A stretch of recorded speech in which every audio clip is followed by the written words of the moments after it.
biggest question I get? Well, since this is, it depends. Like yesterday I spoke at Jarrell, who's here, at Full Sail University, where Jarrell is an alumni, and I got questions that I actually don't usually get. So that was really interesting for me. What I'm most usually asked about is, how do I make money with my music? How do I start? So those are big, broad, massive, huge questions. And hopefully with little questions like the one Brianna I see posted here to start, we're going to explore that and discover that today, of how we can pitch our songs, create the right songs for not just sync, because I don't only do sync. I know a lot of people are only interested in that, but I also pitch to artists and get artist cuts, and that's a different kind of skill set in a way, still pitching. So yeah, so we're going to talk about all of that, and we're going to talk about the fact that everything is marketing. Everything in life is pitching. If you want your kid to eat her vegetables, you are pitching her some kind of scenario to eat those vegetables. Everything we do is pitching. When we go to the market, they're pitching us to buy things, right? When we're sitting with our friends, they're pitching with us to come to their birthday party. I mean, really, marketing is like the way the world works, and it's everything. So we can't be afraid of it. It's what it is, and that's what it takes to make money from your music, which, of course, let me backtrack and say, is not the be-all, end-all. I mean, we're all creatives here that I see so far, Brianna too, and we can make our music, our art, whatever we're creating, for our souls. We don't always have to make money from it. I happen to be a song whore and happen to make money from it, but it doesn't validate me any more than anybody else who doesn't. So I think that's a really big misconception, and I think we need to start with that first to understand, you know, you are valid as a creative because you're creating, not, your value is not based on monetary value, on what you make. But should you want to make money from it, we're going to discuss that, because I love that. You know, I love to make commercial music that can make money. So with that thought, so should we answer this first question, or there are some questions? Yeah, there are quite a few. So I'll go ahead and just start with the first question, and I will also put them on video so that, you know, they can ask you the question, which I think will be really nice. Okay, awesome. So I'm going to start with Brianna Boyd. I'm going to unmute you, Brianna, and if you would like to say hello. Okay, hi. And you should be able to, are you able to show your video? You don't have to show your video if you don't want to. I'd rather not. Okay, you don't have to. No, you're good. Okay, but that's totally fine. So go ahead and ask your question, Brianna. Okay, so my question is, I just started managing a very small rock band. And I'm also kind of new or young to managing. My question is, can like a very small rock band have success in sync and licensing, and how much currently does genre affect success, whatever success means for that person? All right, and so that's really cool that you're a manager and you're not the creative. I love that, because, you know, I always say this is for you as well. You know, songwriters are like indie rock bands. We're indie individuals pitching our songs. So you as a manager with an indie rock band, it's sort of the same thing. Of course, you can get your songs synced just like I can, just like anybody can. And actually, music supervisors love bands. So it's actually easier to get syncs in a way if you're a band. Because if you're a band, you generally have a style and a niche that you fit into. And you can send an album of 10 songs and that's it. Whereas, see, someone like me, I'm a songwriter and I have to answer leads all the time for R&B and dance music, and I have 1,000 songs and I'm pulling songs and pitching songs. It's actually much easier. Like I have a friend, Carrie, and she gets enormous amounts of sync. Every so often, year or two, she puts out a 10-song album and she gets like 800 syncs from 10 songs. And me, I get 800 syncs from 800 songs. So actually, it's easier the way you're doing it, and completely possible. Now, in terms of genre, what is the genre of the band? What would you call their? I would say indie rock, kind of more of a female singer, songwriter backed by a full band. Oh, that's perfect. Okay, so those kinds of songs get synced all the time. The issue with the genre is not as heavy as the lyrical content. Okay. So indie rock songs are awesome and they're used all over the place. And the more up tempo, the better. So slower songs get synced a lot less often. Certain projects need them, but up tempo songs get placed all the time. And lyrical content that deals with empowerment, inspiration, and not necessarily religious, just I'm going for it, life is fabulous, the world is mine. Anything that discusses that, super syncable. Also, not as syncable, but pretty close, introspective songs. I'm searching my soul to find myself, my real self. That kind of a song is very syncable. What is not syncable, no matter what genre it is a love song. Almost never, like once every couple of years, I place a love song. They used to be really great when there were soaps, but now that there are only soaps and you can't really get on a soap anymore, it's very difficult. Love songs are useless, as well as angry songs. So like, as an example, if you take a song like Pharrell's Happy, that song is in every movie, every advertisement, all these TV shows, all promos, all over the place. Huge hit song, right? But now take an equally hit song on the radio like Miley Cyrus's Wrecking Ball. Nowhere. No one's going to put that in an advertisement. It's angry and a love song, and it doesn't sell anything really. And no one's going to put it in any kind of TV show unless it's very, very, very specific for that song. But Pharrell's song will be everywhere. So that's the issue, is more lyrical content than genre. But the genre your band is perfect. So it really boils down to the songs. Are the songs good, and are they well recorded? And by good, it's kind of subjective. So good is more like, are they recorded well? Are the vocals in tune? Are the instruments in time? Are the instruments tuned? And does it appeal to the person it's touching? Because we all like different stuff. So something I love that you might not love, and the music supervisor might not love. So that becomes subjective. But basically, I hope that answers the question. And I think you're on a great track. Thank you so much. You're welcome. Awesome. Okay, so next up, we're going to take Alexis Kesselman's question. So, great. Alexis, can you unmute yourself? Hi, guys. Hi, Alexis. Thanks for having this. This is so amazing. Thank you.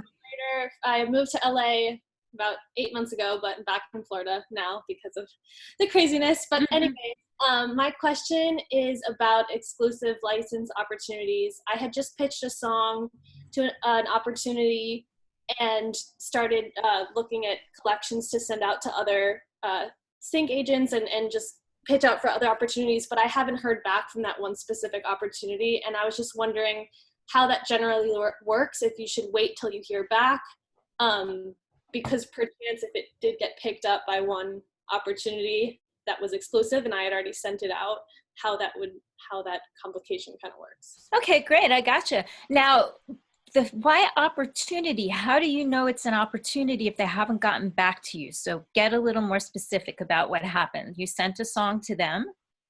Well, it was through my manager had sent me an opportunity. They know somebody more specifically at, I guess, at the company or whatever. Is it a music library or is it a sync agent? Because those are two different things. The opportunity was for, I don't know exactly who it was. Maybe a music supervisor knows my manager. Well, a music supervisor would never ask for an exclusivity. So that wouldn't be the case. The sync agent would ask for an exclusivity, and a music library would ask for an exclusivity, and a song plugger would ask for an exclusivity, but not a music supervisor. Okay. Yeah, I'm not exactly sure who my manager knows who had the opportunity. I was just sent a brief. So you don't know who the brief was from? Like, you don't have to tell me the name of it, but you don't know who the brief was from in terms of what kind of a company or situation it is? It might have been like even a publisher. Okay, so this is, first of all, this is a great way to start to let everybody know we have to know our business. Right. So this is super good for you, as I'm asking you these questions, to know from now on, make sure you ask the questions. Make sure you understand exactly, and if you don't, make sure your manager is informing you exactly what it is, what kind of a company it is, what it wants, because these are all different situations, every one of them. So let me try to address as well as I can. You're waiting to hear back from them with a yay or a nay because you want to do this, is that correct? Right. Okay, why do you want to do it? Let's start there. Why do you think it's a good opportunity? It would be exposure for a song that I wrote. I would get paid for it. I guess both exposure and compensation. Well, there's no guarantee you'll get paid for it or get exposure for it just because you do an agreement with any company or any sync person. Okay. So you could have a song in a library that never gets placed, and you could have a song in a library that gets placed 80 times, the same song. So just because someone wants to represent it is no guarantee of any kind of use or money at all. Mm-hmm. So you really need to delve further into who the company is and what they do. And a publisher is different from a sync agent, from a music library. All these things do different things. If it's a music publisher that wants an exclusive, I would not do it. Because first of all, music publishers, especially if it's a big music publisher, tend to do what is called encumber the song, tie them up. So that if a music supervisor wants to use the song, that music publisher might ask too much money, might take too long to address the license and the request to use the song. So usually not a good idea.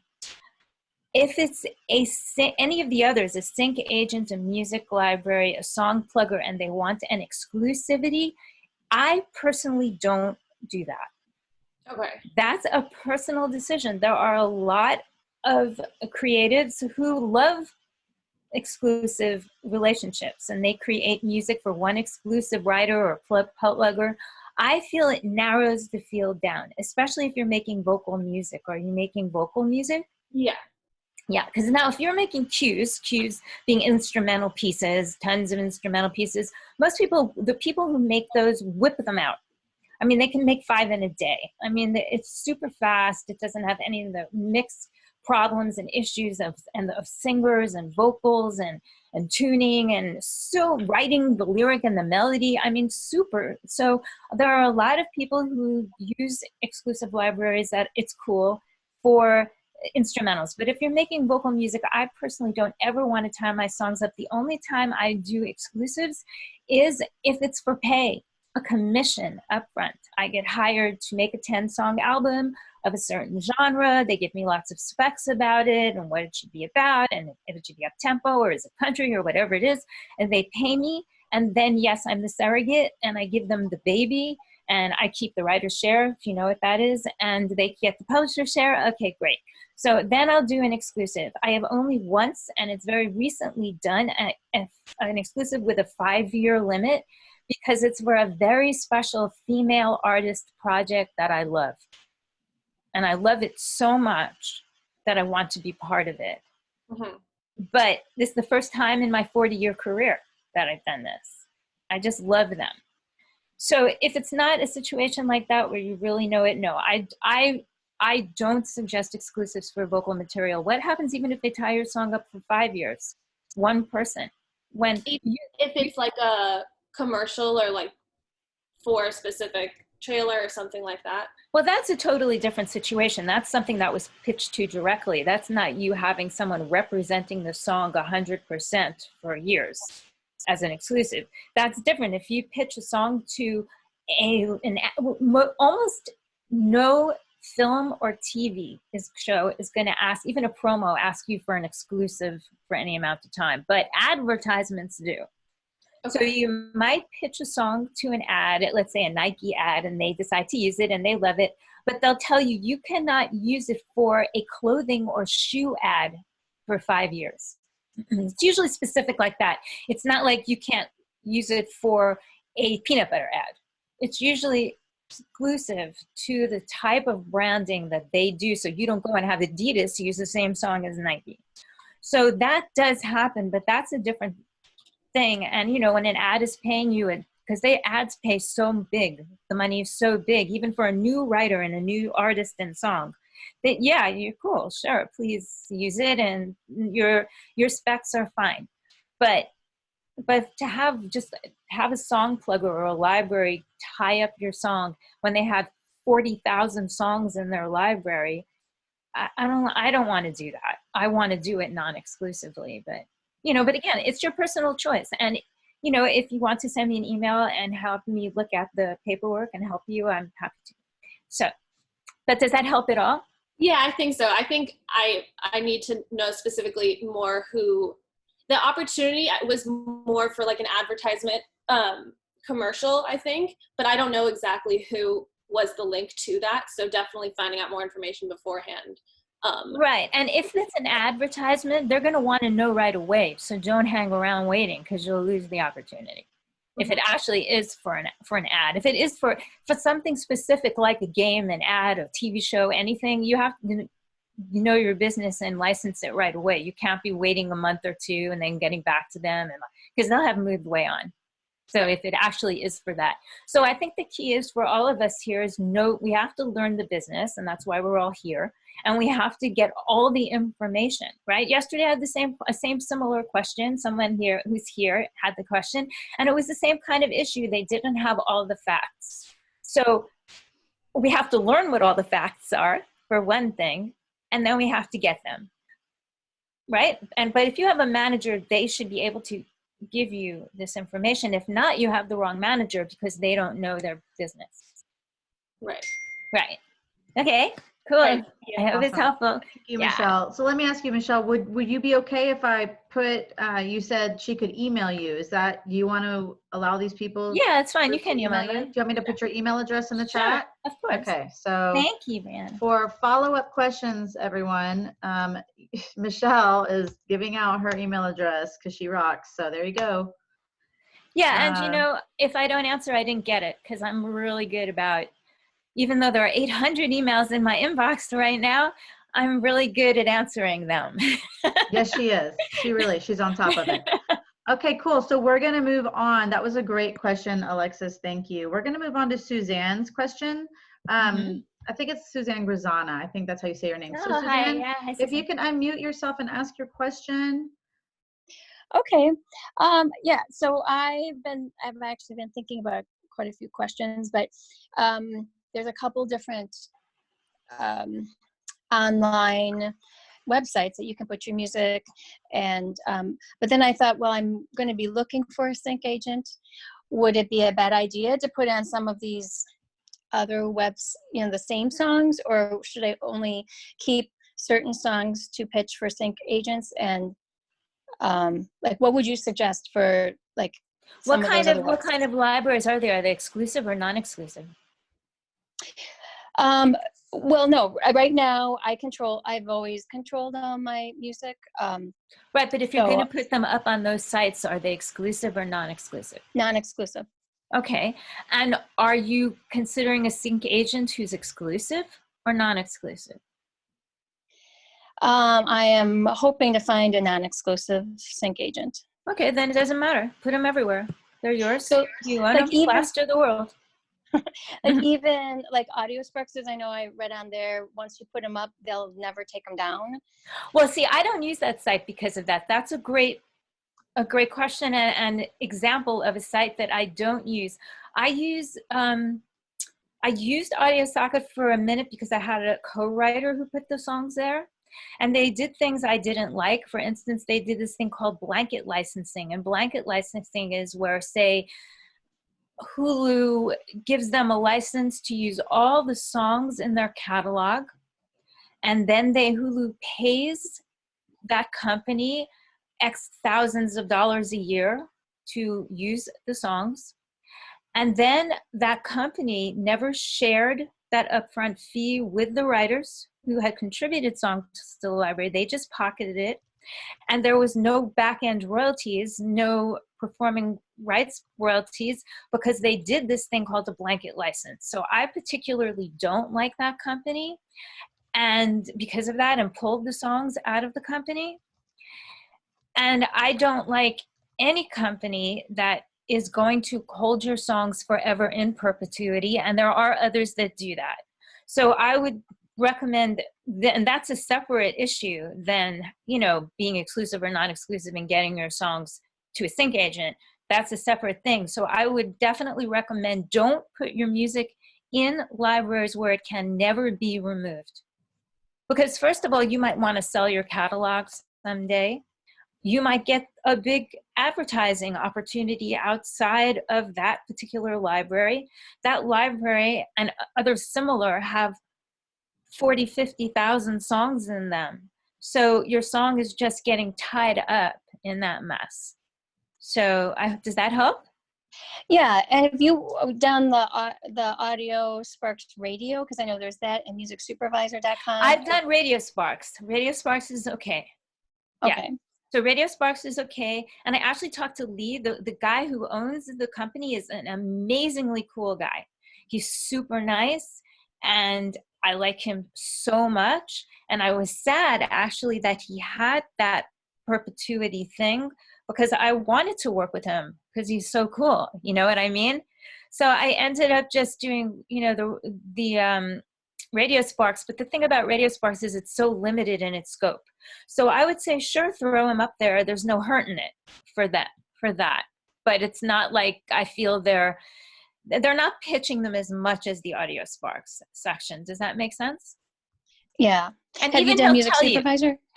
Yeah, well, a friend of mine owns musicsupervisor.com, Brianna and I, actually, and he's an awesome guy. And I've not done much with musicsupervisor.com, me personally, because it's so much work to put a song on the site. It's kind of like, you know, radio and Audio Sparks is the same thing. You have to answer so many questions, and I'm so super busy personally. But that doesn't mean that it isn't great. And I recommend it for sure. I mean, you know, Music Supervisor, the guy who owns musicsupervisor.com is one of the nicest humans on the planet. He practically, you know, pays musicians to do things instead of paying. I mean, the other way, they're paying him. It's like in a nice way. Like he's so nice, he doesn't even worry about himself ever. He should care more about himself, this person. So I love him, and I love that. Right, Brianna? Absolutely. Yeah. Barry's incredible. I know Darrell can speak to that as well. Barry also does a annual Springboard Music Festival, which that's actually how Michelle and I met. We were both mentors for that music festival. And no, they do a lot of really great things over at Music Supervisor. Absolutely. Yeah, and they care, right? And Barry cares so much.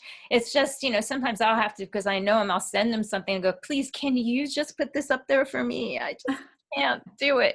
It's so much work. So that's the only thing. But if you have a minute and time, I go for it, because obviously you're going to have the curve up on me because I'm too tired to do it. So if you get your songs in there, that's great. Yeah. So I say, yeah. I mean, there's other ones too. I mean, one of my favorite non-exclusive libraries is Crucial Music, because they're so selective. So, and it's not necessarily they're selective like they pick songs that are better than other songs. They pick songs that they feel are in the right vein that they can place. And I love them. So they're great. They're hard to get into, but they're great.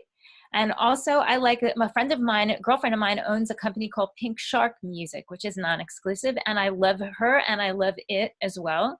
And that's a really great library, and they're very open to new music. So there's another one called Tune Fruit. The only problem with that is you have to submit the song on the 1st of the month. So it's kind of hard to get in there. If you're West Coast, it's impossible. If you're East Coast, you'll get in there because they only accept a certain amount of songs. And if you're in Europe, even better, because you'll get there even sooner. So it's a little hard to get the songs submitted on the site, but they're really good if you can.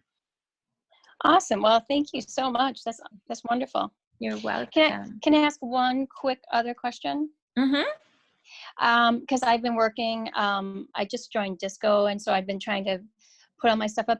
But I have just a quick question about the clips, because I understand that you're supposed to make like a 15-second or 30-second or a 60-second clip just to have.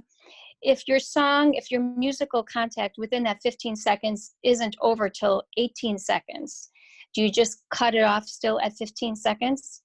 Or do you add? Interesting. No one's ever asked this. This is great. Okay, look, I do not make those cut downs unless somebody comes to me specifically and asks for them. I rarely get a cut down placed. If they want them, they're asking. Ad agencies often want them. As for taking the time to put them on Disco, sure, if you have time, do it. I don't have time for that. I mean, it's rare that anybody asks for that. And plus, I only use things like Disco as a send service to send the songs to people. I don't use it as a platform to house all my songs. I think a better method to house all your songs is on your own website, personally, or use SoundCloud or something. But I don't use Disco that way, although you can, for sure. And people do. As for, though, the cut downs of 15 seconds being 18 seconds, no. 15 seconds is exactly 15 seconds. 30 seconds, exactly 30 seconds. So what that entails is you having to make the mix correct. You can't just chop it off at 15 seconds. That's not a complete mix. The song has to end hard. It has to have a real ending. And so you have to configure those cut downs that you make to be perfect and sound correct, or they're not going to use them. They're going to listen to the end and go, it falls apart. That's not an ending. That's just 15 seconds. Does that make sense? Yep, I got it. Okay, rocking. Okay, Awesome. Michelle, Thank you so much. thank you, I appreciate Suzanne. it. Thank you for those questions. I know those were helpful for a lot of people. And it's actually a great segue to Dave's question, because he's asking about the different services to get music placed, et cetera. So Dave Koala, if you want to unmute yourself, I know we just answered maybe partially, the question, but if you want to clarify or dive in a little deeper, then now's your chance. Yeah, this is a different question, actually, Brianna. Oh, okay, good. Yeah, it's different, and it's great. Hi, David. How are you? How are you? I'm terrific, thank you. How have you been? Been fantastic. Good. Absolutely. Getting Good. through all, it's kind of interesting. We all work in our own little worlds anyway. So this COVID thing is like, so. Yeah, for me too. It's You like, know? I'm always holed up too. So yeah. Yeah. But it has been a very creative time, I must say. Absolutely. Yeah. So your question is awesome, and don't use those services. Those services suck, including additionally, and sorry if people are listening who run those services, Music Gorilla, Broad Jam. Oh God, forget it. I mean, those are like pay to play services, asking you to pay a fee. I feel so bad sometimes, like a creative might spend like their last $10 or $100 I have just to do that, to try something. And it's definitely playing, it's worse than playing the lottery. I appreciate that. A friend of mine was really hooked up with the Songwriter folks. So I tried it for a while, and I literally had 15 songs make it through the little steps. And the music, it made it to the sound stage. The music supervisor has it, and none of them ever got picked. Right. And it's just, I said, no, this is totally pay to play. And I appreciate you validating that, because. Yes. And also, just so you know, most, except for films, have a little time, but TV is the instantaneous. Ads too. If someone comes to me today for a song, they need to know, yes, today in 2 minutes. 2 seconds. Those leads are so old by the time you get through the channels of them that they don't even exist anymore.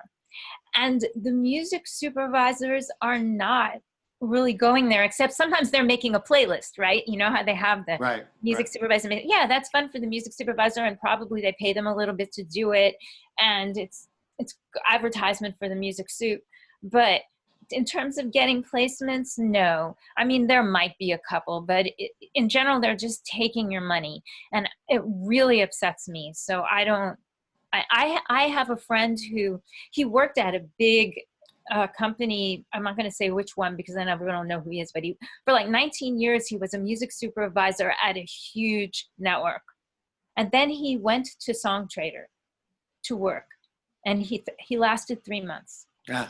Because it was so ugly to him and so useless. Right. Right. I appreciate that. You're welcome. Thank you. Thank you. You're welcome, David. Great to see you. You Glad. Then this is a fantastic idea. Thank you. Yeah, thank you. Great. Okay, question. wonderful. Thank you, Dave. Okay, moving on to Andrew Hill. Andrew, you're up, buddy. Hey, thank you so much for doing this today. This is awesome. It was great seeing you on the other webinar too. Your song was great, and that was so cool. Oh, thank you. Yeah, it was so cool. It was super fun. Yeah, so I'm about to do like a pseudonym for my my producer name. I guess, and so I was just making sure that I can still submit under that, like as a like. Yeah, my producer name is Mob Force Productions. So like if I have, let's say, the artist, when people ask who's the artist, it's like Mob Force featuring Jane Doe. So yeah, for sure. Okay. That's really not a pseudonym. That's an AKA. Okay. And that's totally fine. Like a pseudonym is different. Like my first cut I got under a pseudonym. The people who I submitted it to knew me, and they knew that I did really weird avant-garde performance art, and they needed an R&B song. So when I submitted the song that I created, I submitted it under like Sam Smith. Like I gave another person's name as fake, as a pseudonym, because I knew they would never listen to it. Oh, if wow. they knew I wrote it. Gotcha. Yes. And I got the song in the movie. And so that's a pseudonym, but what you're suggesting is really an AKA. And yes, please have a moniker like, Avicii and, all these people do. Go for it. It's all right. Okay, and then I just put that as, so my composer name would still be my real name, but then the artist name. Yeah, perfect. Okay. That's rocking. Gotcha. Okay. Yeah, good. Yeah. Right on. Thank you, Andrew. You're welcome. Thank you. And no Yeah. one's asked me that question before either, so this is fun. I love getting new questions. Cool. Okay, so next up, we're going to have, is it Shakay? Yeah. Okay, do you want to unmute yourself? Okay, go ahead. You should be able. Can we hear me now? Yeah. Hey, girl. Hey, You made it. Michelle, thank you so much. This is great. Thank Awesome. you. So what's happening with me is I'm starting to, get in with some different filmmakers and things, and it's just really hard to, like, on one hand, somebody's saying, oh no, you shouldn't do that for less than $2,500, and somebody's going, well, what about $250? And so it's all over the map, and I know it's not an exacting answer, but I just wondered if there's any parameters as far as knowing what you should be asking for licensing some of your songs. Okay, terrific. Nobody asks me. They tell me. Gotcha. In the old days, they used to ask me, like 25 years ago. Now, like once a year they ask me, right? There's no amount that's normal. It could be zero, gratis. It could be thousands and thousands. There's no normal for this stuff. And lately, the fees are dropping because young people give their songs away for stupid amounts, stupid fees. So that's basically what's happened. There's really not much to fight. Usually the music supervisor comes to me and says, I have $250. I'm so sorry. That's all I have. And I write them back and I say, I so trust that you're doing the best you can for me. And thank you so much, and go for it. I'm happy to help you. Happy to do it.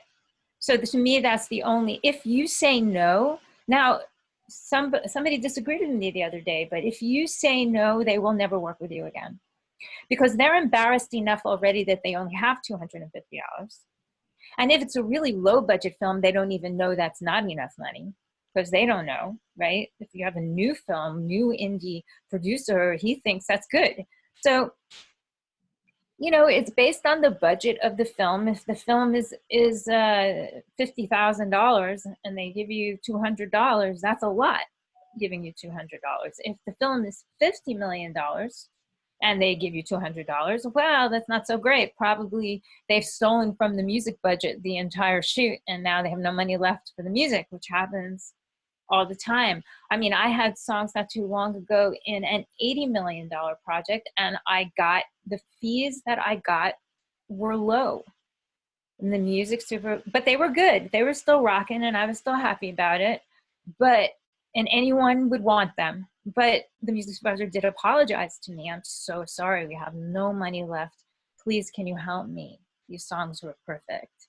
So of course, I always say yes. And a lot of times it's really funny because they'll send you a quote sheet. And on the sheet, it'll actually ask you to quote the amount, and then it'll say, we have $2,000. So they're asking you, but they're already telling you they have $2,000. So you quote $2,000, right? You're not going to quote $2,500 because then they're going to get angry because it says we have $2,000. You're not going to quote $1,000 because why would you want to do that? They have $2,000. So it's kind of a strange little issue, but yeah. So I recommend do it. Do it. Hope there's a nice back end. I mean, hope that the thing re-airs a million times on some platform, you know. Yeah. So unfortunately there's no out, but I have on a couple of occasions said to the music supervisor, I know you're doing the best for me, so if that's the best, then let's do it. And they have come back to me a couple of times saying, I found you another $1,000. I found you another $500. I found you another amount, right? And added it to the amount because I guess they felt bad and they stole it from somewhere else, or they found some more, or whatever reason. But how nice is that, right? So then I'm grateful. How nice is that to do that? So yeah. So does that answer the question? Yeah, pretty much. I mean, I just didn't know if you go in there and you want to present your material, if you didn't want to go in too high or too low as far as your own value. And when you're presenting your material, nobody's asking you for the price. Not normally. And if they do, which they have, it does happen, I tell them I'm willing to work in their budget. Okay. Yes. Thanks very much. Yeah, you're welcome. Awesome. Andrew, it looks like you're back up. You got another question for Michele. Cool. Oh yeah, I got a few. Good. No, I was just curious. I just wanted if you could take us through the process that you go through after you complete a song. That would be like super helpful to me as far as, I mean, you get it mixed, mastered, but then you also need to pull out the stems for the instrument, you know, for the remixes, or like you have an instrumental version, have an a cappella version, and which of those go up on the disco, and which of those do you register with your PRO, and which get the metadata and all that stuff. Like it's kind of a lot of steps, I know. But. That's okay. No, that's awesome. Yeah. So, okay. So when I finish a song, I'm super excited, of course, because the greatest moment in life is when we finish a new song, right? And we're like, yeah, we're so excited. Okay. So, you know, it doesn't matter how long you've been do it. It's the most exciting moment. So, Absolutely. Right. You decided, okay, I'm done mixing. I'm done. I've mastered it. Done. Okay. Then I log on keep on. Somebody's mentioning about disco here, which is awesome. I use it as a way to share a file, which is exactly true, Lisa, just so you know. That's what I was saying. So I don't house my songs there. I individually, when I send the songs, use disco as just a send service, like WeTransfer, like anything like that. So I house them in my own iTunes, ready for pitching. Okay. And I house them on my website, ready for listening. No protection, no nothing. Anybody, public, can go listen to my songs. I try to post them as soon as they're done. Sometimes I'm a little late, but that's where I post them. I put in all the metadata in the iTunes, right? You don't release them at that point, like streaming? I don't release my songs to streaming, no, because Okay. I'm not an artist. But I'm working on a project right now that I will. But I've only released an album on TuneCore because that's not my business model. However, as soon as you finish it and you want to release it on a streaming platform, yes, do it. But first, make sure you have all the metadata in the file. Make sure you have an ISRC code if you're going to send it to streaming. Make sure it's registered at your PRO and Sound Exchange, because the way you're really going to make your money from streaming is not from the PROs. They don't really pay that much. It's Sound Exchange that pays the artist and the master and the recording.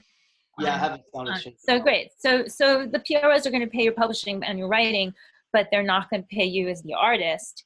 So you have to do that when you release to streaming. Make sure that the metadata is perfect for you to get paid. The metadata in terms of tags like happy, fun, popular, all that, those metadata, that metadata is really for pitching, for sync. That's really not for streaming. So, but make sure you have it all in there, and your contact information, because I can't tell you how many times people send things with no contact information. And in iTunes, they don't have a place they're like, they don't have a place for the publisher's box, you know? So I put that in, I'll tell you which one. Just let me open up a song here. Okay, so the writers, in the artist box, I put the artist, obviously. In the song title, I put the song. In the album title, I put the album, which I just put as Sweeter Songs, which is my company. The composers, that's self-explanatory. Put your composers and your PRO next to you and whoever co-writers you are. You don't have to put the splits. I split everything equally, but if you want to put the splits, you can. Then there's a box that says grouping, and in that box is where I put the publishing information with the PROs associated. In the genre box, right? I personally leave the year off because I like to be a little evasive about the year, you know? I don't feel that's necessary, but if you want to, you can. The BPM is good to have if you can. You can also put the key of the song in the comments box. So in the comment box, that's really where you want to put your tags in your iTunes, if you're using iTunes, and your contact information and who owns and produced the master. You want to put that information in there because that's easier for them. They can immediately see, you know, the master is produced by you and owned by you and arranged by you, and and their contact information, and it's one stop and pre-cleared and all of that. And then that's where you start first with all of that. Then you can put it on streaming for sure. Put it on your disco, put it on your SoundCloud, there's 8 million platforms every day to put these things, right? Yeah. Yeah. So I'm sorry. No, go on. Oh, I was just going to ask, when you register it with the PRO and with Sound Exchange, which version do you register? Do you have to do all of them? Like, I don't register all of them. No, it's not necessary. You just register the main one. Oh, just the one. That will cover all of the versions of it, unless there's some like DJ, let's say DJ Sam and his version, and that's totally separate, different sound recording. Then you do that. But if it's the same sound recording, just chopped into stems or acapella version or instrumental version or a TV mix, all of that, yeah, you can that just has the same title. The PROs don't pay based on the mix. They pay based on the title and the use. Okay. Yeah, and the same as Sound Exchange. So don't bother wasting your time doing the other. That's exhausting. Yeah, I had somebody tell me that I should do like 6 different uploads on the PRO or registrations. Oh, that's exhausting. And it's exhausting for them to have to go through it and post them and deal with them, and don't do that. And a follow-up to that would be, what if is the name going to change? This is another question I had, but is the name going to change based on the placement? So like, well, the name doesn't change unless you change it. So okay. If you work with some company, let's say that's non-exclusive and they want title changes, and a lot of people hate title changing. I love to change titles. If I'm giving it to one exclusive and another exclusive, and they're going to take some back-end royalties percentage, and then they're going to register it themselves at the PRO. You're not going to register it, but they're going to register it under a new name. Or like my friend at Pink Shark that I was mentioning before, Pink Shark Music, she has PSM before all her song titles. So she registers them herself and with PSM, and then she takes the piece of the back end that she's going to take and uses the real song title.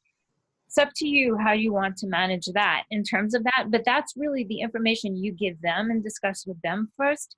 And they register those. You don't register those because now they become the sort of the publisher. But mine has already been registered, right? Doesn't matter. These are like, these are AKAs. These are, and don't register them as an AKA. The new company will register them as a new song. So like if you looked through my song, if you go to CSAC, let's say, and just look up my name and look through my song catalog, you're going to see what they look like. You're going to see PSM this, but you're going to see maybe a song called Another Way. And then you're going to see in the P section, PSM Another Way. Because they are taking, if they get anything, they might never place it, but should they be able to place it, they've already registered it for themselves, right? And then I might have 20, song titles that aren't really the song. They're just they're retitles that I gave to some library. And like, for instance, I was on the music team of Guiding Light for 18 years, and they took half the publishing from me. And so every song I gave them has a retitle. So there's 1,000 retitles. You had to register each one of those? I had to register those myself, yeah. Well, I'm thinking, did they do it? No, I did it, but they would have done it. But I did do those. Yeah, because I was so close with them that I did it. But yes, I changed the titles. So that way, if the original song Another Way gets placed, they don't get a piece of it. If they would use the same song title with the same information and take a piece from it, then it gets really confusing. But a lot of companies and a lot of people hate retitling at all. They don't believe in it, think it shouldn't be done. And MusicSupervisor.com is a company that doesn't believe in retitles. So that's a personal choice, in my opinion. My choice is I need to make a living, and I need to do what I need to do. That's good. So does that help? Does that help? Yeah. Yeah. Real quick, where does copyright fall into that? Do you ever copyright your song? I don't. I'm lazy. It's the honest opinion, honest to goodness. The only songs that I have copywritten are the ones that are big hits, and the major labels and the publishers involved copyright them. I mean, it makes sense. It's so expensive. Well, you can do your whole catalog for like $50 or something and do a whole thing. At this point, it would take me my whole life to get that done. But the thing about the copyright is, a song is copywritten the minute it's written. It's sort of like the song has a publisher. The minute you write it, it's like you don't have to go through hoops for that. The song is copywritten. However, should you get sued and someone come to you and say, I wrote that song, you stole it from me, and sue you, what happens is you cannot recover your legal fees if you don't have a real copyright in the Copyright Office. Okay. But other than that, it doesn't make much difference. So if you have a hit song, it might behoove you to copyright it because you're more liable to get sued if it's a well-known song. If you have a song that's used for sync or your own artist song streaming, less likely. But still, I think you should do it. I think we all should do it. I think I should do it, but I just never do. So maybe someday I'll do it. But that's really the main protection is the legal fees incurred in the lawsuit. Okay, great. Well, thank you so much. Move on to somebody else now. I've taken That's okay. If you have another one, go for it. Thank you so much. You're welcome. Awesome. So we have Esther up next. Mm-hmm. If you want to unmute yourself and ask your question, it says, go ahead, Esther. Hi. Thank you so much for everything. Can you hear me? Yes. Hi. Hi. Welcome. Yeah, this is a great session. Thank you so much. And the questions are so great. So you talked to Dave, he had a question about these services like Songwriter, and you said not to use them. And my question was, I heard you need a really strong network to get ahead in sync. And is that true?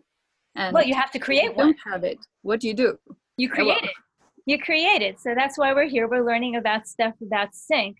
And so the way I create my network is, of course, I have an extensive network now, but I'm always building my network. I don't stop doing that. So right now I have something like 2,800 music supervisors on my mailing list. And next week I might have 3,200.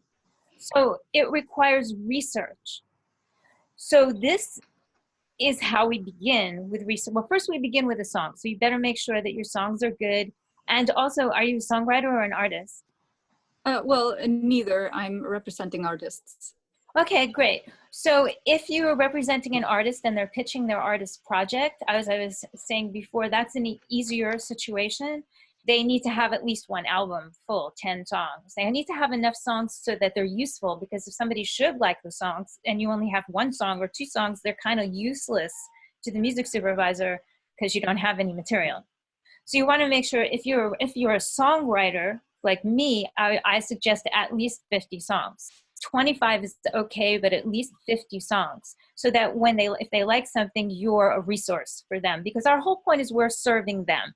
The whole mission is we're not serving ourselves with sync. We are serving them.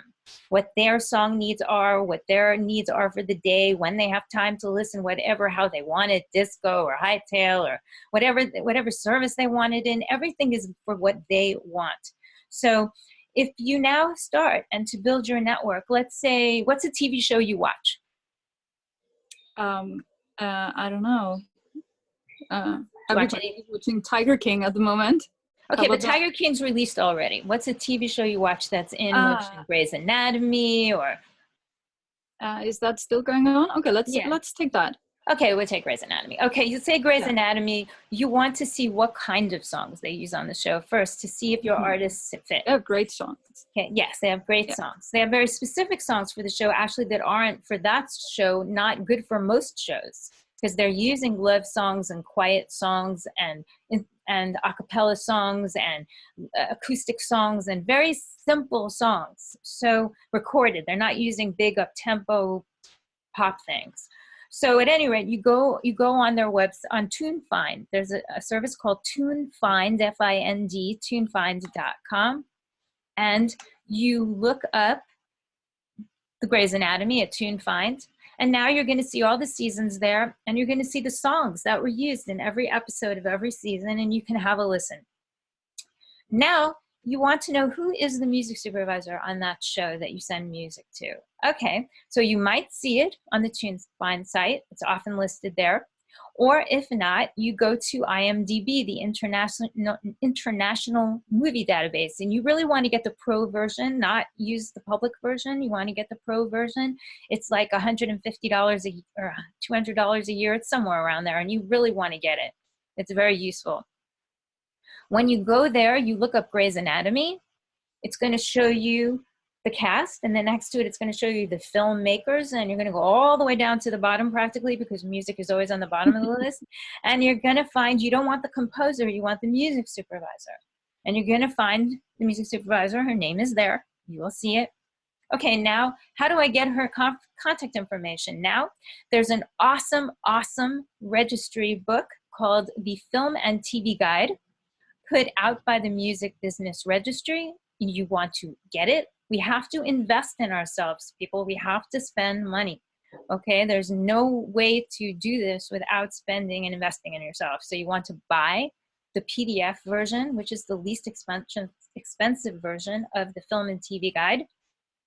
And you want to use that as a resource. Now you have that in your arsenal, and you're going to look up the name of that music supervisor you found on IMDb. And you're going to find their number, their email address, their phone number. You don't really want to call them on the phone. You want to email them, because no one wants to talk on the phone anymore. People don't like the telephone. I never talk on the telephone or pitch anything on the telephone unless they want to talk to me. And then I speak with them on the phone. So you want to do that. You can also look on the credits. Let's say you're not coming up with anything. You can watch the show and read the credits in the show on screen, and you're going to find the music supervisor. You can also Google it online. Who is the music supervisor of Grey's Anatomy? Okay, you are going to get the name. You are going to get the email. It's super easy, especially for that one. And now you're going to be able to do that for many different projects. Okay. And the thing about these music supervisors is that now when you find the name of the music supervisors doing Grey's Anatomy, if you click on their name on IMDb, you're going to see all the other projects they're working on at the same time. So now you're going to know what the projects are. Now you can research those projects to see what they're about so that your songs might work. Or you can go again to TuneFind if there are songs posted there and listen. If it's a film, you can't, or an ad, obviously you can't listen from previous episodes to the music, but like Tiger King, that music will be similar if they make a sequel. So you can get an idea by reading about the premise of the film. Sometimes, like if this film says it's based on a high school into the year 2000, okay, I have songs that I would hear a high school kid playing in the year 2000. I might write the music supervisor and say, I read about the premise of the film and I think my songs would work, and blah, blah, blah, or just send a couple of songs. So it's very complicated. See, that's why I'm teaching a 20-week course to do this, because even though we're discussing all of this today in depth, it's exhausting because there's so much information. So I'm teaching a course for hand-holding to help step by step by step by step to do this. But because it's very complicated just to take in all of this right now. Basically, that's the way you build your network. You find the music supervisors. If you use LinkedIn, which I love more than life, I now know, okay, the music supervisor's name on Grey's Anatomy. I'm going to go to LinkedIn and try to make friends with and connect with this person. When I do that and I click on her name and connect with her, to the right of the screen, looking like the chat here, is going to be a list of people she's connected to. Now there's going to be a bunch more music supervisors who she knows. Okay, I'm going to try to connect with them and I'm going to go research them and see what they do. Now I'm going to bring them onto my team. Do you know what I'm saying? So it's all research, networking. Everything is research and networking. So that's how you start establishing your group. And I usually mentor people, do 5 people a week. If you have a song or an artist you want to pitch, don't worry about compiling 100 people at once. Every week or every day, even if it's your full-time job, do 5. So by the end of the week, you've connected with 25 people. Now, will they write you back? Maybe not. Will they write you back? Maybe. Maybe. Right? Okay. You never know. You might hit them at the exact moment. They're working on a scene, need a song, you have the right artist, and there you go, if the music is strong enough. So you really need to also have someone who can coach you on whether or not the music is recorded well and is strong enough before you start pitching, or you could really burn a bridge. So, you know, that's really important too, to make sure that it's all ready to go. And it has all that metadata like we were just discussing with Andrew, and embedded in those MP3s. And you don't want to send any music anybody by an MP3 loose. You want to send links like Disco, like SoundCloud, like Hightail, like whatever, but you want to send streaming links. Everything is to make it easier for them and keep them happy so they don't get angry with us for doing it incorrectly. To have them do, Yeah, I mean, you want to write them a very personal note. You want to write something about them and the fact that you think your songs are right for the show because you listened to it, you watched it, you know what they do. You want to congratulate them if they just won an award. I mean, it's all research. This is all research and very thorough to pitch and create your network. So I hope that's a start. Yeah. No, yeah. Well, I wasn't sure if you should go directly to the music supervisor or if they found it annoying. But yeah, I think if you do all the research and yeah. If you do all the research and personally, why it's not, we have music and they need music. Their job is to collect music. Our job is to pitch music. Our job is to serve them with this music. So if we're afraid to pitch them, then the next person who's not afraid might get the placement. So I say, I pitch them directly, and I try to be nice and polite and not pitch them all day long. And I don't follow up. I use a send service that shows me if they streamed or downloaded, so I know. Right? I pay for the pro versions, so I can know if they did, and hope for the best. And that's all we can do, and not then we're not bothering them. We're being polite and we're doing it now and then, not constantly pitching the same person every single day. I also do use sync agents. Non-exclusive. I use song pluggers. I have music libraries I have songs in. I mean, so I try to not put my eggs in one basket, right? I try to diversify so that there's more flow of the music. And yes, I have always pitched directly my entire career. I believe in it. And they want to discover something new too. Like a lot of times they'll be like, to me, yeah. Because I'm, they know me and yeah, what do you got? Yeah. Never mind. Who else you got? You got a new songwriter you want to send me? Then they want to find your artist. Because it's more exciting to find somebody new. How exciting is that, right? So the playing field is very equal in my world, in my beliefs. And also my belief that there's enough work to go around, which is super important. There's enough work for all of us here, right here, to get our songs used and placed. So we just have to be diligent about it in a nice way. Thank you so much. You're That's a great welcome. answer. Yeah. Thank you, Esther.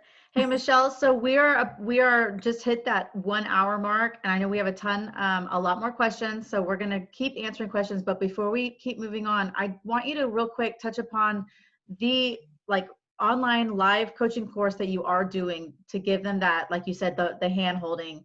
Because take this moment real quick to just share how they can get in on it, and then also give them an idea of what they can expect from it. Because I know you and how valuable your knowledge is, and obviously that's why we're all here today.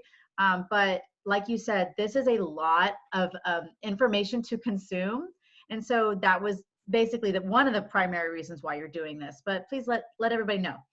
Yeah, so terrific. So I give a lot of day events, and I do a lot of I used to be live. I've done a couple of Zooms. Now we're doing Zoom where, the event's supposed to go for 2 hours, and I'm answering questions. Once it was 8 hours and doing all of this. But I do find that people gather all this information, but they're not really implementing it because it's too much. And they don't remember, and it's kind of exhausting. So somebody's unmuted. So I decided to do a whole course. It's going to be 20 weeks, and I'm hopefully going to teach in 20 weeks what it's taking me 40 years in the School of Hard Knocks to ingest and put to use to pitch the songs and get the placements in the correct way. So we're going to start with learning about the publishing information, things about music publishing, because people think, yeah, they know, but a lot of people don't know exactly what a writer share is, what's a publisher share, what does a PRO really do, what does Sound Exchange do. We're going to discuss all those things so that we're armed with knowledge and power, because in order to pitch, we have to know something, because if not, the music supervisor is going to say, who owns the master? And people are going to go, what's the master? Who owns the master? Who's your co-writers? I'm not sure. What are the splits? Oh, well, we never really talked about that. So we're going to talk about things like that. We're going to talk about how to create amazing productions for the syncing, that are good to pitch. We are going to hopefully create songs during the time of the class. And I have, if you are a singer-songwriter, let's say, and you don't have access to producers, I can recommend people who can bring your songs and productions to life so that they are ready to be pitched to artists, to sync opportunities for everything. We're going to be doing that. I'm going to take you step by step to find these people, to create your network, to pitch correctly, to write the correct type of notes and emails to get their attention, to know what happens if they do want something, how to license it, how to read the licenses, how to read the contracts, how to read your royalty statements. Should you be getting royalty statements? How to better track your royalties with certain platforms. Should you be getting them? So basically it's going to be all of that, everything that we might be chatting about today, but we're going to do it in a course where it's going to take you through it so that you can come on week 2, on week 3 and go, okay, I'm stumped here. Let's let's elaborate on this. Let's have an exercise. We're all going to find 5 music supervisors and get all their information and research and figure out what they do for our network so we're better able to pitch them. So I'm going to help everybody guide them through all of this and more, because it's really endless. Like, as you can see by all the questions we're getting, it's complicated and it's endless, but it can be demystified if one can do it slowly, a little more slowly, so they can get it correct.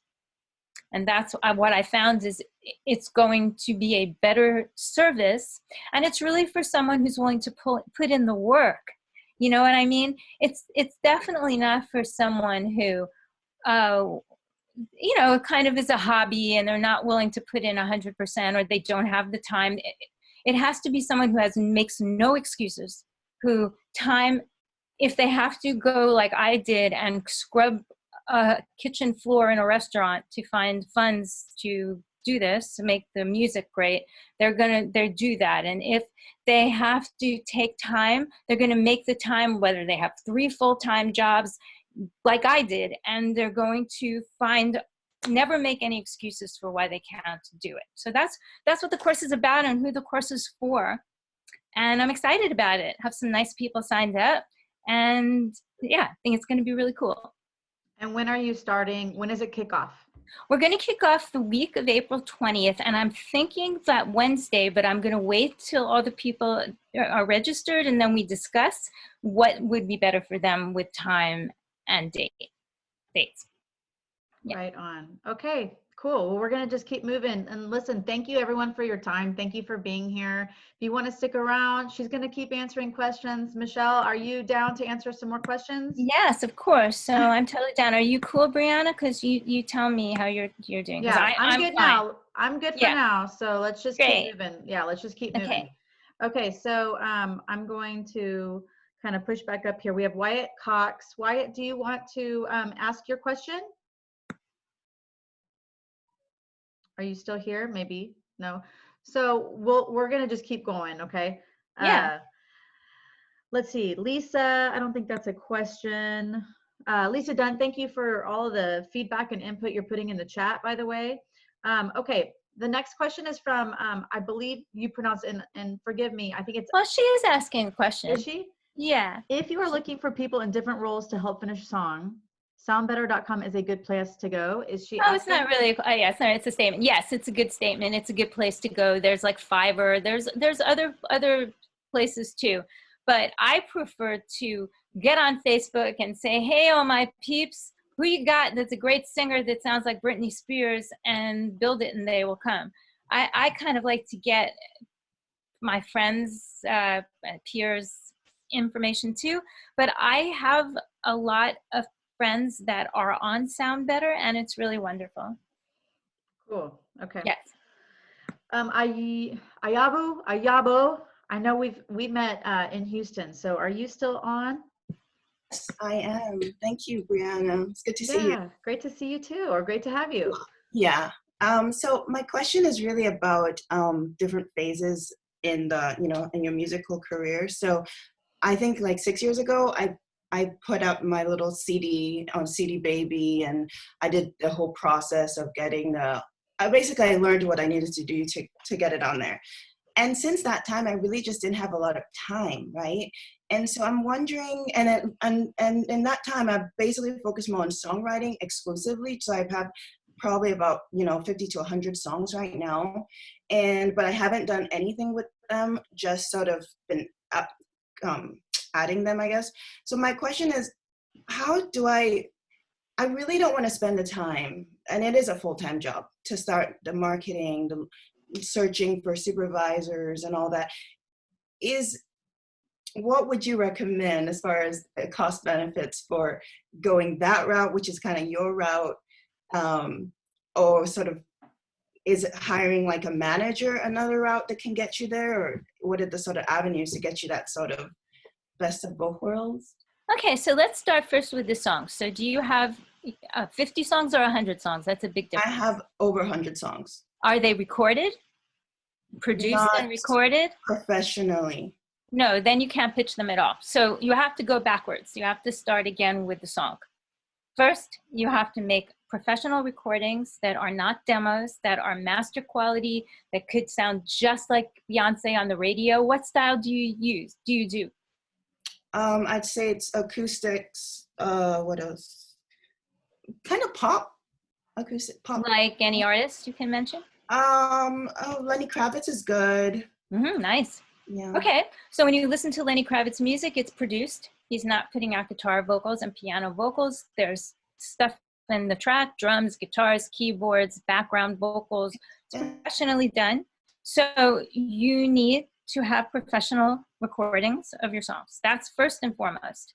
Now, songwriters write too much. So that's a good thing that you mentioned. If you want to be a professional songwriter, songwriters are constantly creating and creating because it's super fun, but they're not making productions like we're discussing.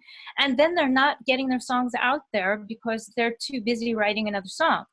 So I often tell songwriters, if they have 100 songs plus written, record those songs, stop writing, start spending time. Of course, write if your soul tells you to. I mean, if you have an idea, do not write it, but don't like make it like your every day at 1 o'clock, I'm going to write a song thing. Instead, every day at 1 o'clock, start assembling your pitching thing and start recording your songs. Now, in terms of not wanting to pitch direct, everything is pitching.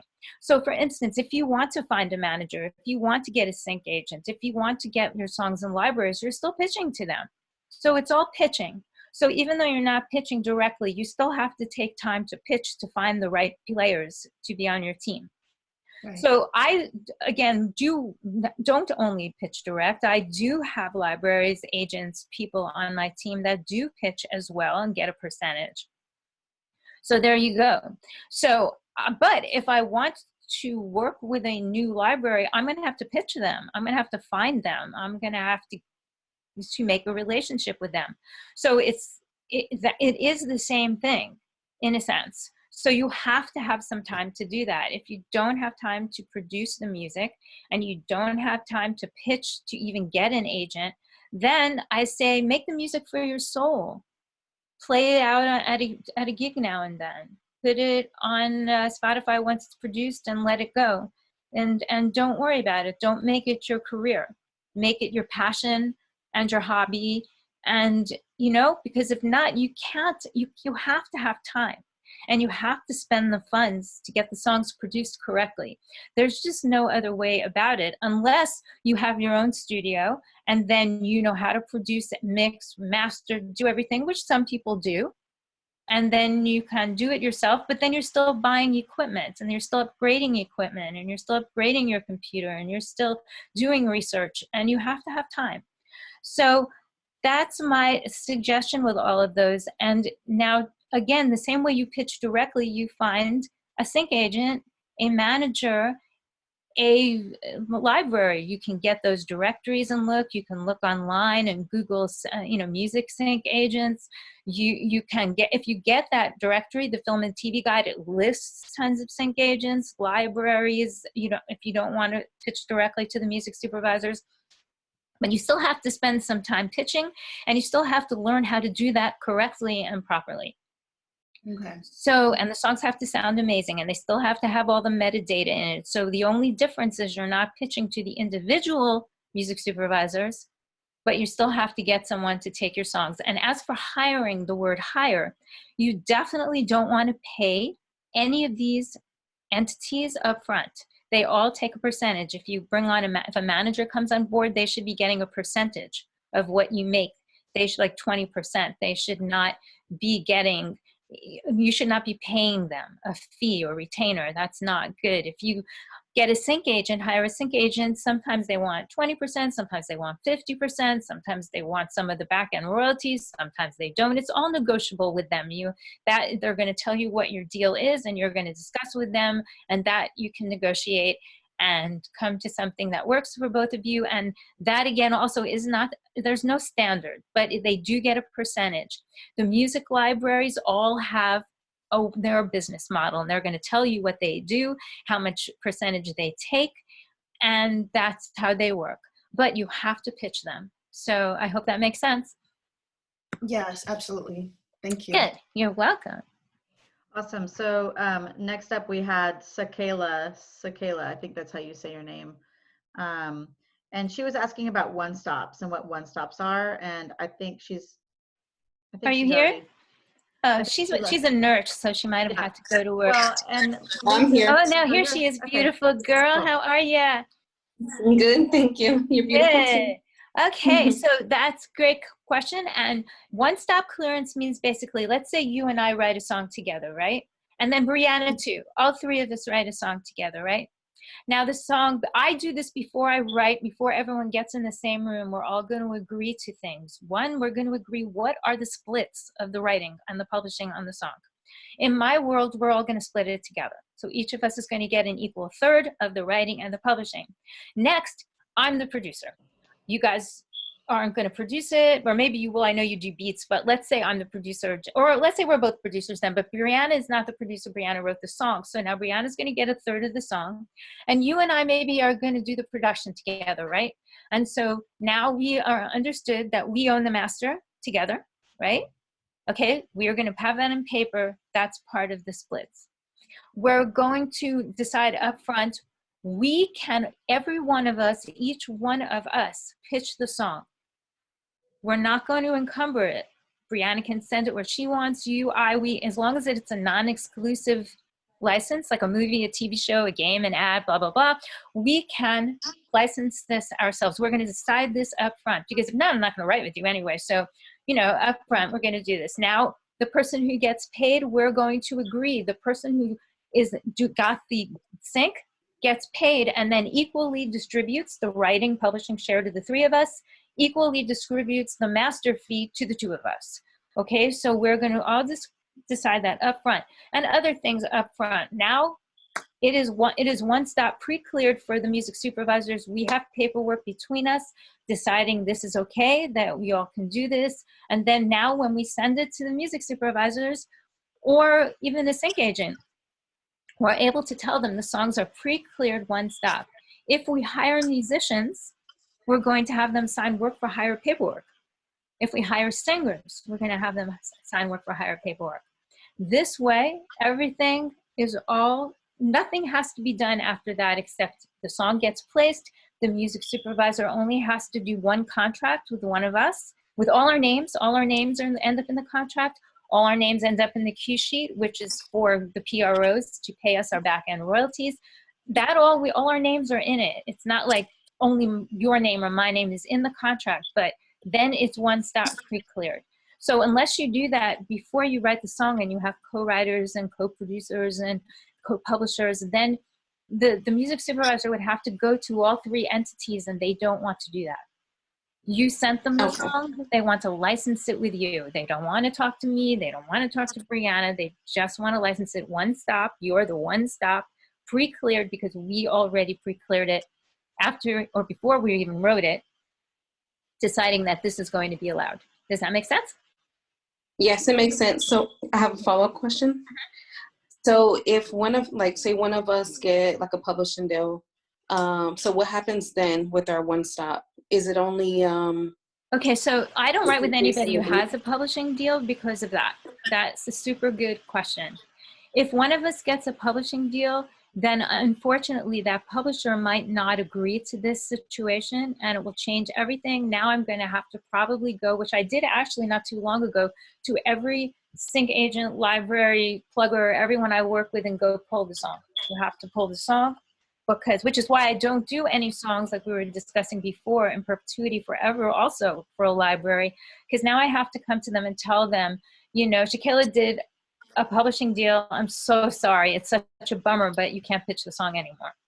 And it's a bummer if you have a publishing deal, because then your song is going to get encumbered. None of us can pitch it. The music supervisors don't want to deal with your publisher because they want too much money, and they'll take a week when they have 5 minutes to get the song in that space, in that queue. And so I think it's good to have a publishing deal if you're not doing direct sync. It's okay if you're an artist who has a record deal on a major label and you want more money, because see, the only thing the publisher is doing is being a bank, really. And if you have a hit song then they can sync that. There are divisions in every publishing company where they're syncing that, but your new songs, they're not going to be able to get syncs on much because it's too expensive and they're encumbering the songs. Does that make sense? Yes. Yeah. So that's a tricky place to be. I mean, I have had publishers before, exclusive publishing deals, and I lost out on so many things. That's why I stopped doing it, and that was in 1992 when I became completely independent, because they kept encumbering the songs. People would want to use the songs and they would tell them, no, it's not enough money, we want this. Or, you know, people would say, we have an ad. Once I had a $20,000 ad for NBC. This is about 20 years ago, so maybe it would be like 40,000 now. And it took the publishing company so long to get back to NBC on the deal. They used another song. Yeah, I actually heard of a story like that recently that happened. Yeah, with Pink Shark. Yeah, see? So that happens all the time. So, you know, so I don't recommend it. Again, I mean, if you get a major record deal, then reconsider. But, you know, even then I don't recommend it, because if I had a major record deal, I'd still want to be able to have my songs pitched independently and for other projects, because I don't want to put all my eggs in one basket. Right. I want to diversify. So, yeah. You ready? That's a great question. You're welcome. Awesome. Okay, next up is Mike Osaski. Hey, Mike. Thanks for sticking around. Are you there? Okay, well, Mike is asking, what are the best ways to be notified when there is a specific sync music need?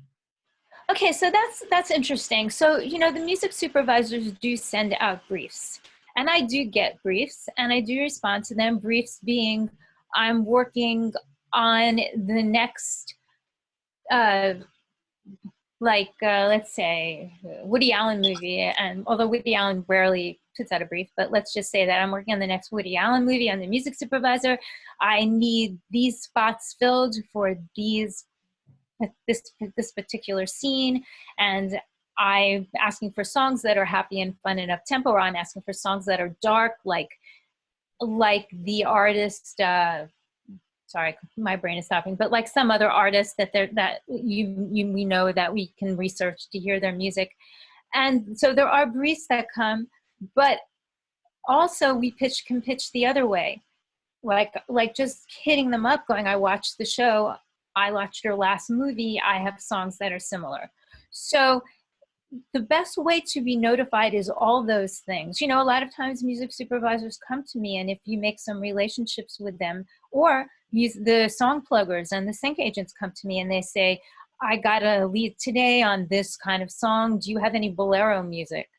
You know, so they come to you and you search them out. But there is not like a daily music blog that gives you these briefs and notifies you about specific sync music. There is nothing that does that. And they sometimes think, oh, we're going to put one together. But even if we did, by the time you got it, it would be too late.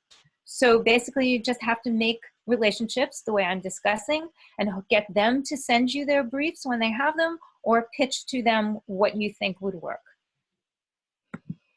Okay, cool. All right, so we're gonna keep on moving. We're gonna get through this. Okay, so what is your opinion? This is from Andrea Martinez. Are you still on the call, Andrea?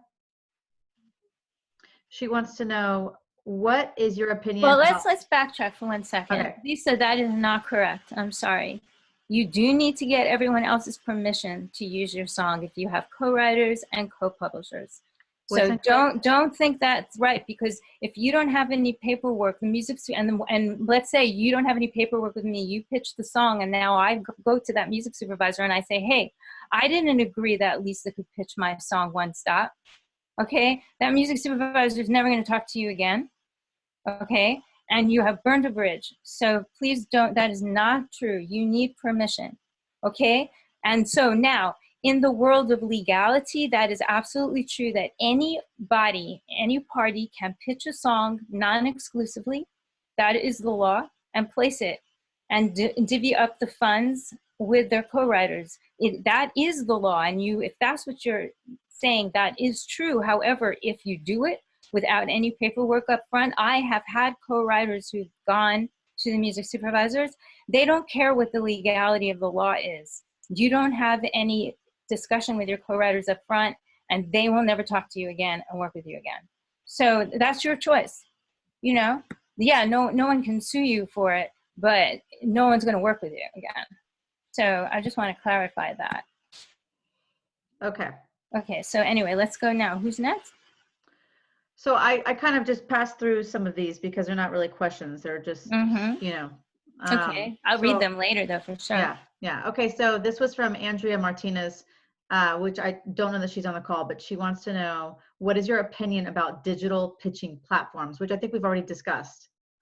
Yeah, I mean, some of them are good, some of them aren't. I mean, you know, things like CD Baby, they're good. I mean, you know, Spotify is a digital platform, Apple Music. I mean, yeah, there's lots of great ones. Just do them non-exclusively. I would personally not do the exclusive ones. That's all. Okay. Did you already touch base on what tool you use to save all of your music catalogs? Yeah, I use iTunes. Yeah. Okay. And I use my website. But there's so many that are viable. Right. And you've already touched on if you recommend Disco. You use Disco as a service to send. Yeah, but I recommend Disco. It's great. I mean, the one thing that's bad about Disco for someone like me, if any of you end up doing this, is I have 2,800 music supervisors on my list. So let's say I have a new song I'm super excited about, and I'm sending it to them. And sometimes I'll send a song, just send it and go, you know, I just finished this song. I'm so excited about it. I'll tell them it's up tempo, it's happy, it's empowering. I'm sending it to you to have handy should you have a need. So I do that actually, which is a little bit of a cold pitch, but I have had great success doing that. And my hit songs were all pitched that way to A&R, and lots of cuts I've gotten have been pitched that way. And so now when I send it, I use Disco because they like that, because they can stream very easily, don't have to download, they can just look at it. You can even see if there's a view of the page. But the problem for me and with Disco is I have that little bell that shows you a little number like 2, which means 2 people streamed it or downloaded it. But now if there's 2,800 people, I have to scroll down 2,800 people in this list to see who streamed it. And I hate that. As opposed to my favorite send service is Hightail, because every time somebody downloads a song, they send me an email and it tells me that the person downloaded it. Awesome, now I know. But Hightail doesn't stream. So none of the other services send a return receipt. So far this with Disco is still the best way. And if you're only sending 5 pitches or 25 pitches, it's easy. But for me, I find it not so user-friendly having to search for who, you know, streamed it every time. I have to keep looking down the list. Gotcha. So, but other than that, I mean, a lot of people use Disco for storage, and that's really great. And Disco actually has been doing free trainings on using their site. I watched one the other day. It was informative, but so dry that I was like glazing over. But if you're a really tech savvy person, which I'm not, it's watch some of those webinars and really learn what you can do more with Disco if you want to use it to store your songs, you know, for sure. Or use SoundCloud. SoundCloud is easy. Absolutely. Okay, so just in just due to time, I'm no longer going to be pulling people up. Okay, we'll just kind of go through these if that's okay with you. Yeah. Okay. So the next one I had question: do you blanket license eliminate royalties paid? Do all blanket licenses eliminate royalties paid to the songwriter? From Trevor. Awesome question. No, they don't. I've done blanket licenses, say with MTV for the TV show The Hills. What did that blanket license entail? Any of the songs that I sent them could be used on the show for a specific price. They didn't have to come to me every time they were using something. I was allowing them in this blanket license to use the song for this fee every time. And, you know, at the end of the season, they'll send me an accounting and the list of the songs they used. So no. So blanket licenses that don't pay back-end royalties are specific unto that exact issue. Right, so there are different ones. Great, great.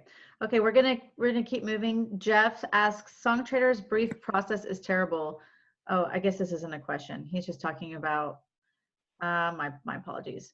So Kayla, she may have already asked this. Can you explain splitting masters and selling masters? Are you able to sell your masters multiple times? I don't understand that question. Splitting masters and selling masters. I don't understand the question. Maybe she has to come ask us. Okay, so Kayla, if you're still in the call, do you want to clarify? She may have left. Okay. So, So, you know, when you record your song from home, you will own like part of your masters. If you send it up to a studio to finish up the like mixing, would they own part of your masters? not as if well? you're paying them, no. You're hiring them Okay. work for hire. So you get work for hire paperwork that you pay them, and no, they shouldn't own it. You own it. Okay. So when you want to sell, I heard you can sell your masters. Yeah, you can is sell it your like a masters. number of I would never times? do that. Yeah, sometimes you can, if you can sell your masters multiple times. If it's non-exclusive, sure. I mean, Okay. I'm not in that business personally. I license. I'm not selling my masters. But for instance, let's say I produce a song for Beyonce. Basically, when the record company pays me my production fee, that's for them to buy the master. So now they're going Okay. to own the master exclusively. They paid me for it.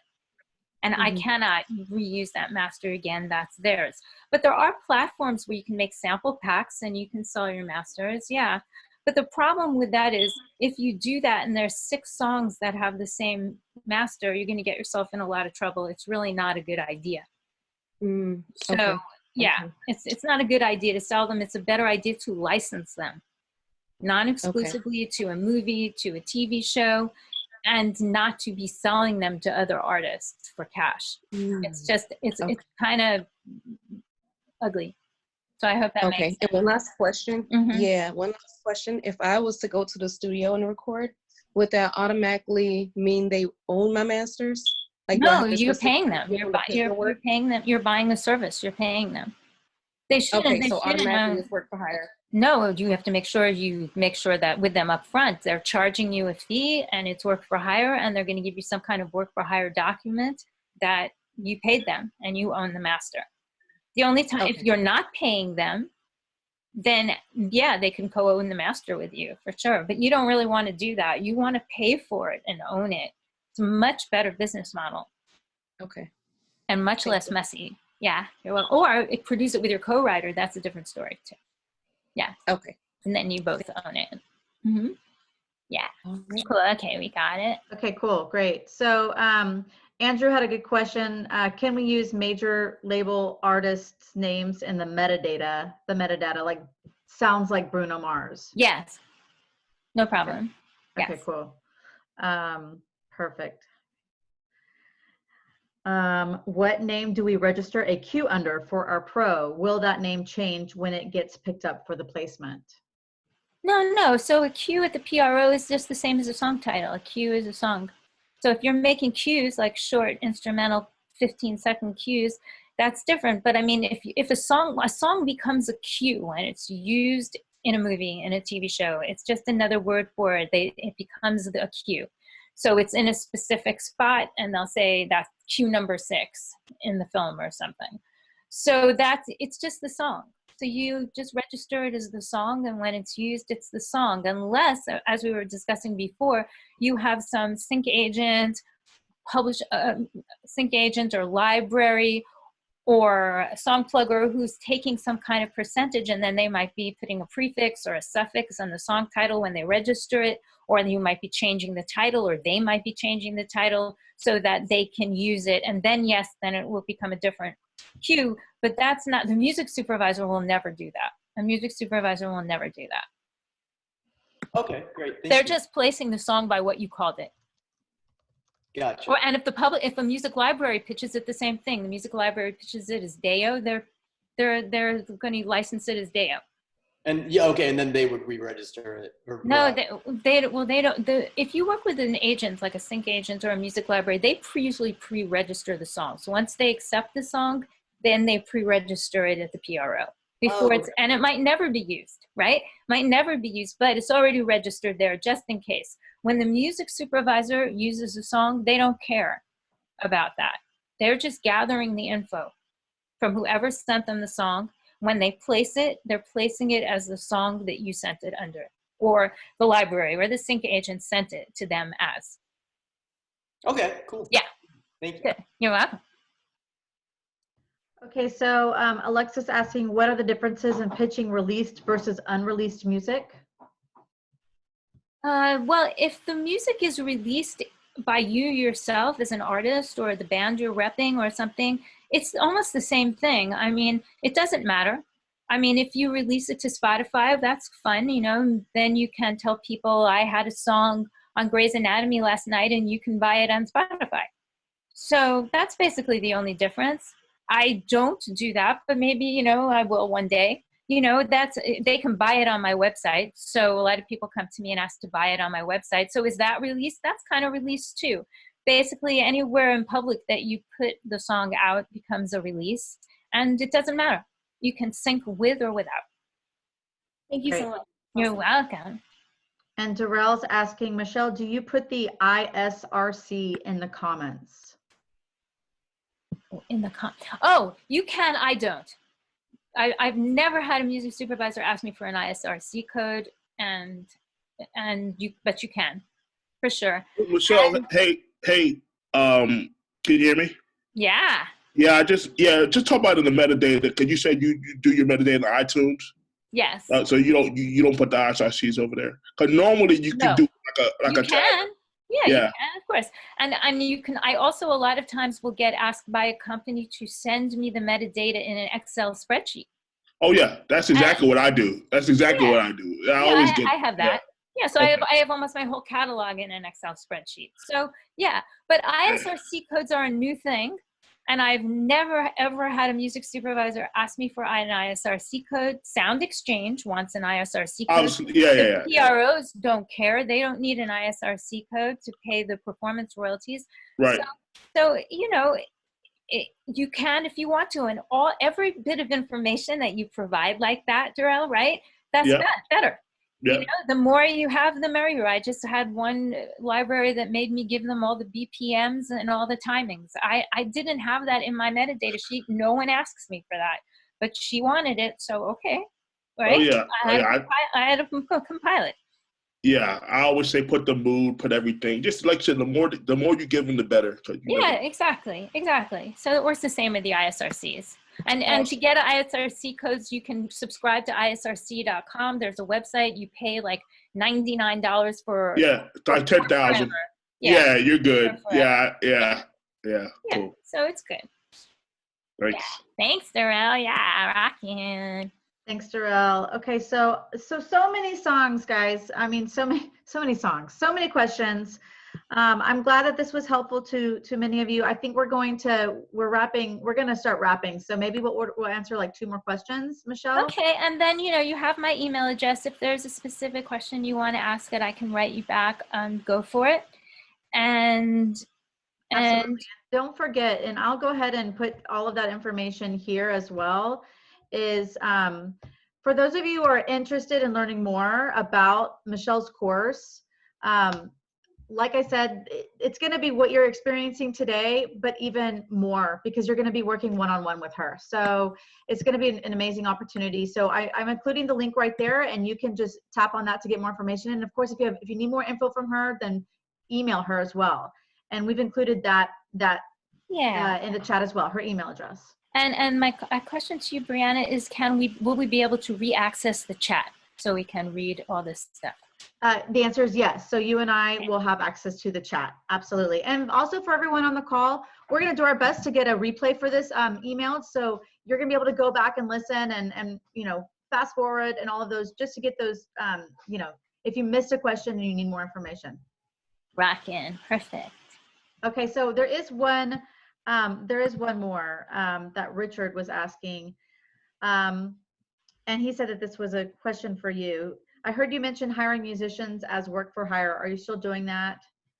Yes. Has it changed? Okay. No, never has. It hasn't changed at all in 40 years. That's still the same. Yeah, I hired a keyboard player virtually yesterday. Yeah. Perfect. And maybe one more. Let's see here. Janice Grace, I have one song with a co-writer who has a publisher. Can I pitch the song for TV without having to contact the other publisher? No. Again, it goes down to, can you legally? Yes. But if you do it, you are going to get really blacklisted. The publisher might start screaming at you, and the music supervisor will never work with you again if there's an issue. So no, don't do it. Just don't do it. It's a really bad situation, especially if it's a major publisher. I mean, if it's another publisher, like you write with me, I am another publisher, you're a publisher, we're both publishers, we're the writers, we're the publishers, that's a different story. Now we make the paperwork up front and we agree we can pitch the song. But if it's Sony and Warner Chappell and Cobalt and all of these Universal, these major publishers, no, don't do it. Okay, and then last question from Mike. I work with some vocalists who are not registered with the PRO. Can I still register a song? I have a publishing split agreement. Okay, so vocalists don't get registered at PROs. Are they also the writers of the songs, or are they the singers that are you hired or are just singing on the songs? Thanks a lot for taking my question. They are typically, I'll make a beat and then I'll have a vocalist come in. So I'll write the music and then they'll come in, they'll write their own lyrics and they'll write their own. All right, so they're co-writers. Yes. And they're yes. co-writers. Okay, so they don't have to register at a PRO, but why wouldn't they? That doesn't make any sense. Well, just, I get a lot of people that might be freestylists or might not be necessarily that professional, or, I live in Santa Barbara, so it's a little bit relaxed. So it's more just a relaxation thing. Like there's a lot of great talented people who just aren't a member of ASCAP or BMI. Okay, I live in LA, so I live right near you, and Santa Barbara is a very normal place. And so if you're writing with people that don't know the biz, that's not good for you or good for them. And if they don't have the songs registered and don't get PRO accounts, that's not good or not good for them, because one day they're going to come out of the woodwork and you're going to get a placement and they're going to call and find the number of some music supervisors and start yelling at them. They didn't get paid. They don't know this. They don't know that. So this is not good for you. This is going to backfire on you. Okay. You should be registering the song. What PRO are you a member of? Well, I'm ASCAP right now, but I'm switching to BMI. So I'm just in the process of doing that. That's good. BMI is much better. Switch to BMI. Cool. Definitely. Now you need to get your collaborators. If you like BMI better, get them to join BMI. Make sure you have a publisher account too. Make sure they don't just get a writer account, because you have to pay to have a publisher's account. But if you don't get a publisher's account, that's not professional, and you really can't license the songs, because the music supervisors are going to require a publisher, a writer and publisher information. And for the cue sheets where you get paid from that they make after the production is done, you need to have a publishing company. So they need to have a publishing company. Now, you can register the song yourself, of course. So you don't have to wait for them to establish a publishing company and a writer's account at a PRO to register the songs with BMI. Just do it. Every time you write a song, register it with BMI, but make sure you're being fair. Make sure you're taking your share. Make sure you're not taking away anybody else's share. You're going to add those writers' names and those publishers' names. So let's say you write with Jane Doe and Jane Doe isn't affiliated yet. You're going to write Jane Doe for her writer's account, for her publisher's account, Jane Doe Publishing. Just for now, you're going to do that. It's going to say NA if they're not affiliated. That's fine. But, and sometimes BMI can give you a little bit of a difficulty with adding a writer who doesn't have a PRO. So you have to make sure about that. Like I'm a CSAC writer right now, and I used to be at BMI, but I'm CSAC now for 20 years, and CSAC you can just register it. It doesn't matter. So I just add those writers and publishers who aren't affiliated yet, NA. But they need to be affiliated. It doesn't matter if they're freestyling. Once they freestyled, it became a song. It's stamped on that recording. Right. Now it's a song. It's done. They're a co-writer. Okay. I hope that's helpful. Yeah, it is. It is. No, you're right. Yeah. Thank you very much. You're welcome. Yeah.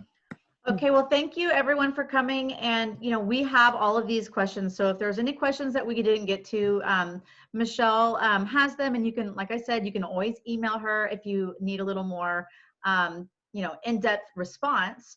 But lastly, you know, I would just say consider making the investment in yourself and working with her, because she's going to make sure that you have success, and she's also going to make sure that you have all of your support that you need to like really create something sustainable for you as far as sync and music licensing is concerned. So I want to thank everyone for being here. Michelle, do you have any parting words, my dear? Yeah, I just wanted to tell everybody, you know, it's really important to invest in ourselves. I mean, musicians and music creatives, songwriters, producers, we are the strangest bunch. We want to be paid for our music. We want to be paid for people to use it, but we never want to pay for anything.